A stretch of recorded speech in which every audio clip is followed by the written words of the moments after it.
Come 2023, number one, we as Yorubas, I cannot betray fellow Yoruba man. I'm first a Yoruba man before I become a Nigerian. So I believe in the Yoruba people and I believe in our tradition. But what I mean is that in this 2023 election, if we want to be fair and we want to talk of zoning, the unwritten zoning, because, as you know, people have said, okay, it's not constitutional. I agree with that. It is true, it's not constitutional. Some people have said zoning will not give you the best. I agree.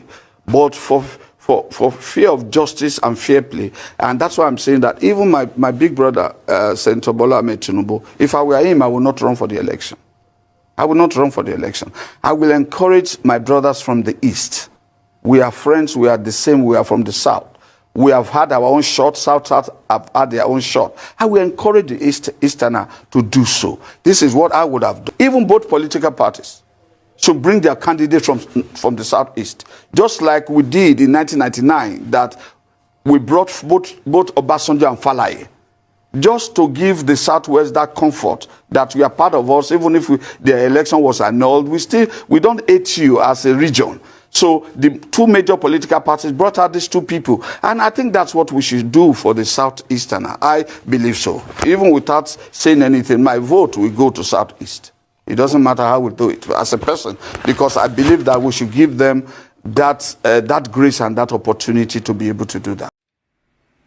Fellow Nigerians, I am so proud to be a Nigerian, especially whenever I travel out of the country and people ask me, where do I come from?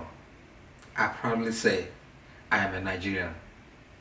Remember, they don't want to know my ethnicity, whether I am from the North, the South, the Southwest, South or Southeast. They simply ask me which country I come from, and I proudly say Nigerian. Ethnicity has nothing to do with the privileges given to me abroad. Any privilege given to me is based on my nationality, which is Nigerian, and not my ethnicity, not even my religion, not even the color of my skin. Barack Obama was elected President of the United States. What point did they prove that ethnicity should not be considered when building a nation is at stake? Where the president comes from has never been the problem of Nigeria. Politics of convenience, like we have seen, politics of division, politics of hatred should have no place to play in a nation that has been so much disintegrated by immature politics. The one like you have seen. One of the very strong statements made by our founding fathers through our creed, through our national anthem says, to serve our nation with love and strength, that the labors of our heroes past shall never be in vain. One nation, bound in freedom, peace and unity. And the question we ask ourselves is, are such dirty, divisional arguments, parochial arguments, being festered upon the people by our elites? Is that what the country needs? The Nigerian people have been through a lot. Each time a corrupt politician is elected into office, the people suffer. Each time qualification, capacity is neglected, what we end up doing is electing clowns, and we end up with circus. As 2023 general election drums within again, the argument that has festered our policy for so long now is coming up again. Which section of the country should produce the next president?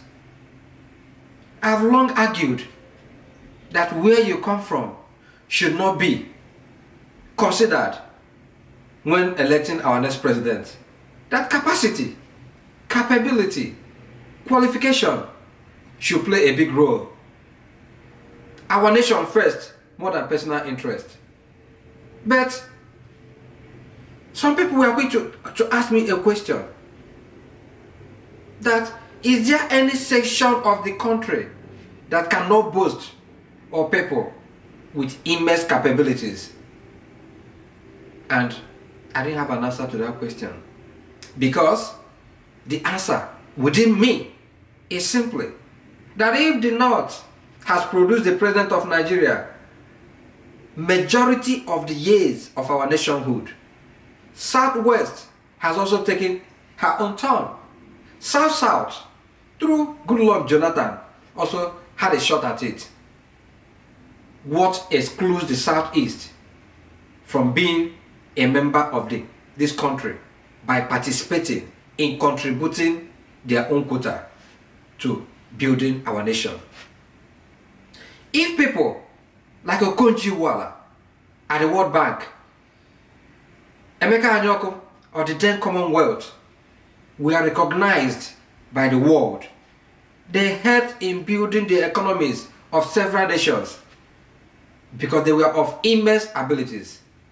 But in our country, they cannot be given the opportunity to be at the helm of affairs because of their ethnicity, which they have no control of.